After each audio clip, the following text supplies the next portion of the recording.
त्रयोदशः सर्ग। राजा का वशिष्ठ जी से यज्ञ की तैयारी के लिए अनुरोध। वशिष्ठ जी द्वारा इसके लिए सेवकों की नियुक्ति और सुमंत्र को राजाओं को बुलाने के लिए आदेश। समागत राजाओं का सत्कार तथा पत्नियों सहित राजा दशरथ का यज्ञ की दीक्षा लेना। वर्तमान वसंत ऋतु के बीतने पर जब पुनः दूसरा वसंत आया तब तक 1 वर्ष का समय पूरा हो गया। उस समय शक्तिशाली राजा दशरथ संतान के लिए अश्वमेध यज्ञ की दीक्षा लेने के निमित्त वशिष्ठ जी के समीप गए। वशिष्ठ जी को प्रणाम करके राजा ने न्यायतः उनका पूजन किया और पुत्र प्राप्ति का उद्देश्य लेकर उन द्विश्रेष्ठ मुनि से ये विनय युक्त बात कही।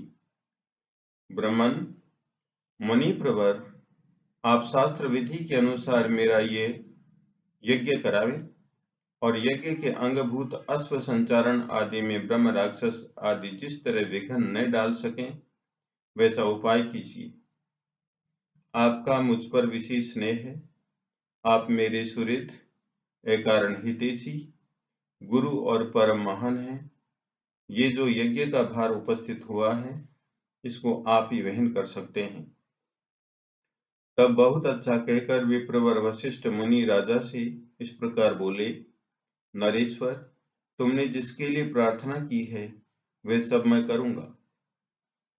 तदंतर वशिष्ठ जी ने यज्ञ संबंधी कर्मों में निपुण तथा यज्ञ विषयक शिल्प कर्म में कुशल, परम धर्मात्मा, बूढ़े ब्राह्मणों, यज्ञ कर्म समाप्त होने तक उसमें सेवा करने वाले सेवकों, शिल्पकारों, बढ़इयों, भूमि खोदने वालों, ज्योतिषियों, कारीगरों, नटों, नर्तकों, विशुद्ध शास्त्रवेत्ताओं तथा बहुश्रुत पुरुषों को बुलाकर उनसे कहा, तुम लोग महाराज की आज्ञा से यज्ञ कर्म के लिए आवश्यक प्रबंध करो। शीघ्र ही कई हजार ईंटें लाई जाएं। राजाओं के ठहरने के लिए उनके योग्य अन्नपान आदि अनेक उपकरणों से युक्त बहुत से महल बनाए जाएं। ब्राह्मणों के रहने के लिए भी सैकड़ों सुंदर घर बनाएं। ये सभी ग्रह बहुत से भोजनी अन्नपान आदि उपकरणों से युक्त तथा आंधी पानी आदि के निवारण में समर्थ हों। इसी तरह प्रवासियों के लिए भी विस्तृत मकान बनने चाहिए। दूर से आए हुए भूपालों के लिए पृथक पृथक महल बनाए जाएं। घोड़े और हाथियों के लिए भी शालाएं बनाई जाएं। साधारण लोगों के सोने के लिए भी घरों की व्यवस्था हो। विदेशी सैनिकों के लिए भी बड़ी बड़ी छावनियां बननी चाहिए। जो घर बनाए जाएं उनमें खाने पीने की प्रचुर सामग्री संचित रहे, उनमें सभी मनोवांछित पदार्थ सुलभ हों तथा नगरवासियों को भी बहुत सुंदर अन्न भोजन के लिए देना चाहिए। वह भी विधि पूर्वक सत्कार पूर्वक दिया जाए, अवहेलना करके नहीं। ऐसी व्यवस्था होनी चाहिए जिससे सभी वर्ण के लोग भली भांति सत्कृत हो सम्मान प्राप्त करें। काम और क्रोध के वशीभूत होकर भी किसी का अनादर नहीं करना चाहिए। जो शिल्पी मनुष्य यज्ञ कर्म की आवश्यक तैयारी में लगे हों उनका तो बड़े छोटे का ख्याल रखकर विशेष रूप से समादर करना चाहिए। जो सेवक या कारीगर धन और भोजन आदि के द्वारा सम्मानित किए जाते हैं वे सब परिश्रम पूर्वक कार्य करते हैं। उनका किया हुआ सारा कार्य सुंदर ढंग से संपन्न होता है। उनका कोई काम बिगड़ने नहीं पाता। अतः तुम सब लोग प्रसन्नचित होकर ऐसा ही करो। तब वे सब लोग वशिष्ठ जी से मिलकर बोले, आपको जैसा अभिष्ट है उसके अनुसार ही करने के लिए अच्छी व्यवस्था की जाएगी। कोई भी काम बिगड़ने नहीं पाएगा। आपने जैसा कहा है हम लोग वैसा ही करेंगे, उसमें कोई त्रुटि नहीं आने देंगे। तदंतर वशिष्ठ जी ने सुमंत्र को बुलाकर कहा, इस पृथ्वी पर जो जो धार्मिक राजा, ब्राह्मण, क्षत्रिय, वैश्य और सैकड़ों शूद्र हैं उन सबको इस यज्ञ में आने के लिए निमंत्रित करो। सब देशों के अच्छे लोगों को सत्कार पूर्वक यहाँ ले आओ। मिथिला के स्वामी सूरवीर महाभाग जनक सत्यवादी नरेश हैं। उनको अपना पुराना संबंधी जानकर तुम स्वयं ही जाकर उन्हें बड़े आदर सत्कार के साथ यहाँ ले आओ। इसलिए पहले तुम्हें ये बात बता देता हूँ। इसी प्रकार काशी के राजा अपने स्नेही मित्र हैं और सदा प्रिय वचन बोलने वाले हैं। वे सदाचारी तथा देवताओं के तुल्य तेजस्वी हैं, अतः उन्हें भी स्वयं ही जाकर ले आओ। केकई देश के बूढ़े राजा बड़े धर्मात्मा हैं। वे राज सिंह महाराज दशरथ के ससुर हैं, अतः उन्हें भी पुत्र सहित यहाँ ले आओ। अंग देश के स्वामी महाधनुर्धर राजा रोमपाद हमारे महाराज के मित्र हैं, अतः उन्हें पुत्र सहित यहाँ सत्कार पूर्वक ले आओ। कौशल राज भानुमान को भी सत्कार पूर्वक ले आओ।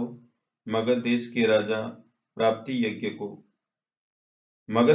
राजा प्राप्तिज्ञ को जो सूरवीर सर्वशास्त्र विशारद परम उदार तथा पुरुषों में श्रेष्ठ हैं, स्वयं जाकर सत्कार पूर्वक बुला ले आओ। महाराज की आज्ञा लेकर तुम पूर्व देश के श्रेष्ठ नरेशों को तथा सिंधु सौवीर एवं सुराष्ट्र देश के भूपालों को यहाँ आने के लिए निमंत्रण दो। दक्षिण भारत के समस्त नरेशों को भी आमंत्रित करो।